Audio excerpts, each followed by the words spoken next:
A Nigerian nurse living in the UK was working with agency. Her family was back in Nigeria, so she was able to take back-to-back shifts.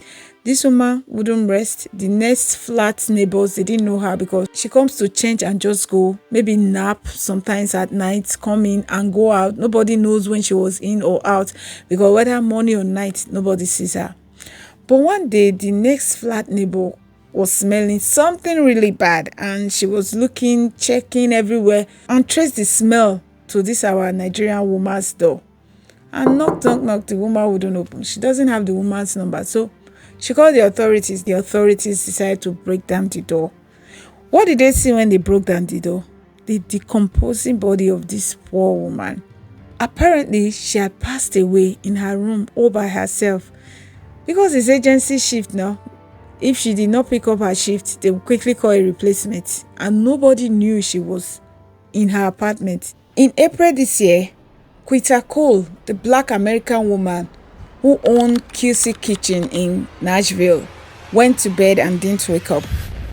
She had just told her followers that she would be taking 3 days off to rest. This is a woman that worked back-to-back 7-day weeks with no rest. And when she finally went to rest, she did not wake up again. And that shook me. Because whether you're a black American or a Nigerian living in Canada, the UK or the US, the grinding culture is all too familiar. Back-to-back shifts, working like your body is replaceable. You moved abroad for a better life. So why does it feel like a race? We don't always say it, but it's very common in our Nigerian communities abroad.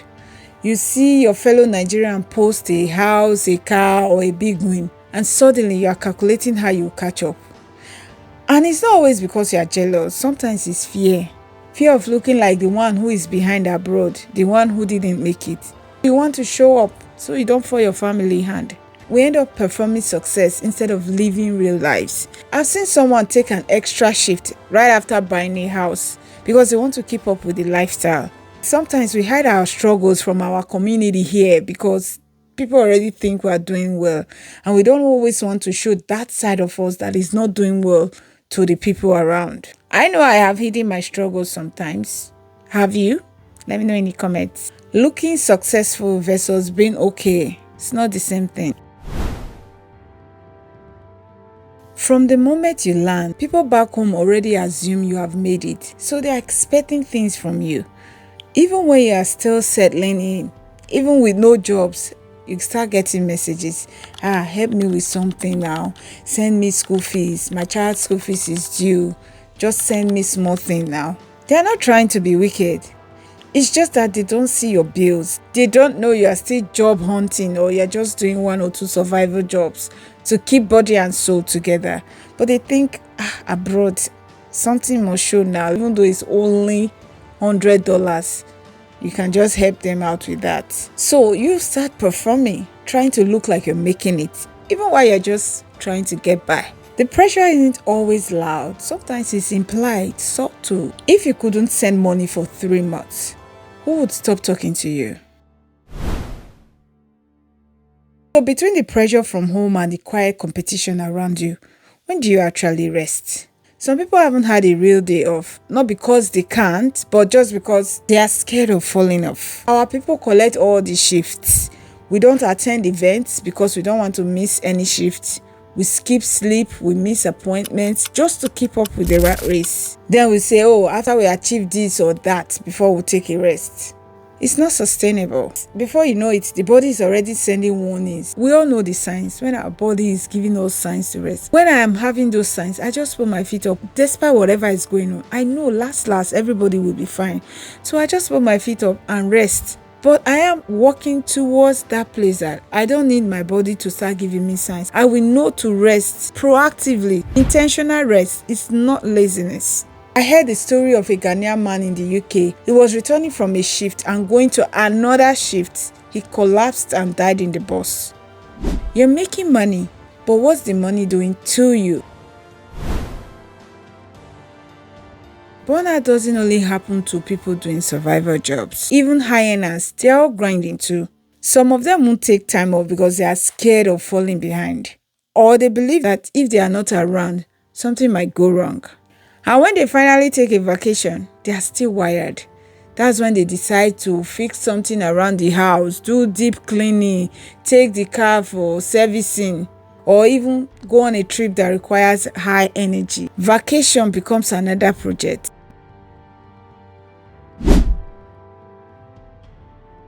I'm not saying I've figured it out, but these are the few things I've started doing differently just to stay sane. 1. Build one local, real connection. If you think you only need your family and friends in your life, think again. Because one thing I've learned abroad is that you need one real person who knows your name, who notices whether you're missing or not. Because if you miss work, like the nurse we talked about, the agency one, 1, 2 days, 3, maybe if you're a permanent staff and you have a friend at work, they may notice you're missing. But if you are doing agency shift that you are going to different places, you don't have permanent colleagues, nobody will notice you're missing. The agency will call somebody else. In uni back in Nigeria, one of our porters used to say to the girls when there was a fight and the porters needed to settle an issue, he would say, you have to be nice to your roommates, even though you don't like them, just be cordial. Because if you fall sick at night, it's your roommate that will come and rescue you and save you before you will reach out to your friend in another block or another hostel or even your family members. Now, living abroad has even made that matter more when this neighbor and that neighbor don't know me from anywhere and my family is far away. My neighbors and I, we are cool. We tell each other when we're about to travel. When someone leaves their garage door open, the other person texts them, hey, your garage is open or your car door is open. We just watch out for each other. And it's not like we are friends like that. And sometimes that one offline connection matters more than 50 Instagram likes. I have never been the I pass my neighbor type.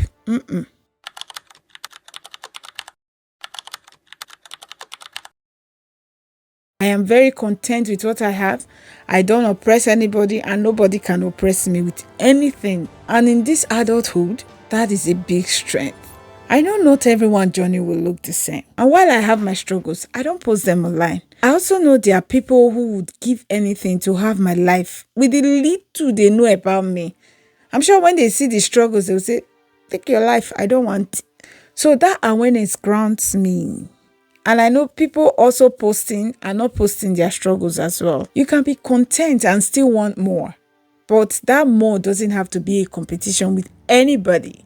But if contentment is not your strength and you easily get triggered by people posting their wins, mute the triggers, whether it's pages or people, whatever makes you feel like you're not enough, you need to overdo, you need to impress somebody, just peep. It's not like they are bad people or they went out of their way to make you feel the way you're feeling. There are people that are just posting their wins to boost themselves, to make them happy. But if it's making you feel the way you're feeling, you're responsible for your feelings. So cut it off. You need to focus on your own pace without feeling like you need to impress anybody. Sometimes what you're admiring might have cost them more than what they are showing. You don't know the whole story. This one is tough, especially if you have friends and families that are looking up to you to help them. But you have got to learn to say no. I cannot do this at this time. In Benin, there is something we call Adazoa and Adazoe. Some people will be Adazoe. They want to be generous to people. They want people to see them as a generous one. Meanwhile, they can't keep up with their bills at home. It's good to be Adazoa. Do in your house. Do for your immediate family. Don't go and be Adazoe. Don't give people outside and then your children are lacking. You cannot fuel your car or buy a bus pass to go to work. You are using credit card to shop.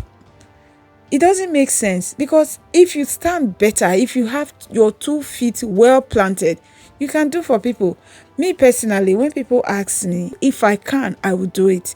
If I cannot, I'm not shy to say, I'm sorry, I cannot help at this time. Some people will keep pushing and say, only $100 or just how much. You're telling me, but you don't know what my account balance looks like. It's not like sometimes you don't have, I have it, but it's not to give out. It's to use for things I need. Will I give you now and not pay my mortgage? If $1 is missing from my mortgage, Will they take? I don't know. I've never tried that. But I just try to stay on top of my bills. So I'm not shy to say, I'm sorry, I can't help at this time. And I wish more people could do that too. Like, don't be ashamed to say, I'm sorry, I cannot help at this time. If they get angry at you and say, that one is a bad person, that one is stingy. You, in your heart of hearts, know that it's not because you are stingy, it's not because you are bad, it's even wickedness to yourself if you go and do for someone outside and you neglect yourself or your children. And I wish our people back home would understand when somebody says, please, I can't give you at this time. Understand, life is not easy abroad. You pay for everything, almost the air you breathe. That's what you don't pay for. In the UK, you pay for road tax, TV license. What don't we pay for abroad? In Nigeria now, I won't buy Gary when I'm in Nigeria. There are things I will never use my money to buy because they are just available. But here, to the last pin, nothing is given. We buy everything. I need a sitter to sit with my kids. I will pay them. I can't just drop my children with my neighbor. That's why we're cool. But I can't just do that and say, hey, look after them, I'm coming. No. But in Nigeria, we have a lot of things that go for us. Here, abroad, there are so many things that we have to pay for.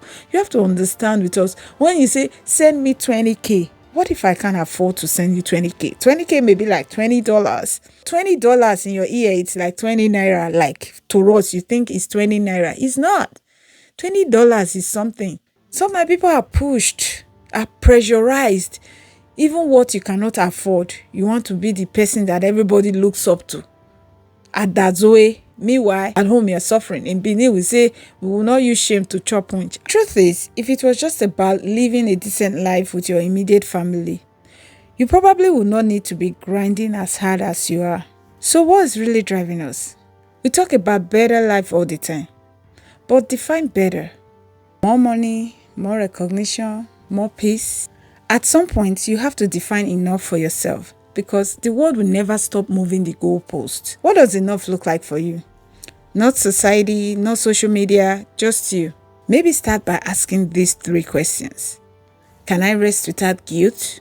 Can I meet my real needs without pretending? And if no one could see it, would I still be proud of this life I'm building? If you said yes to all 3, you are already succeeding. Not just the loud kind. The kind of success that lets you sleep at night. That doesn't need to prove anything to anybody. This wasn't to shame or discourage hustle. We all know why we push so hard. But if the hustle is about impressing people or showing that you pass your neighbor, maybe have a rethink. And if no one has told you lately, let me tell you, you are allowed to define success by your own standard. Thanks for watching. And if this resonated with you, please share it with somebody.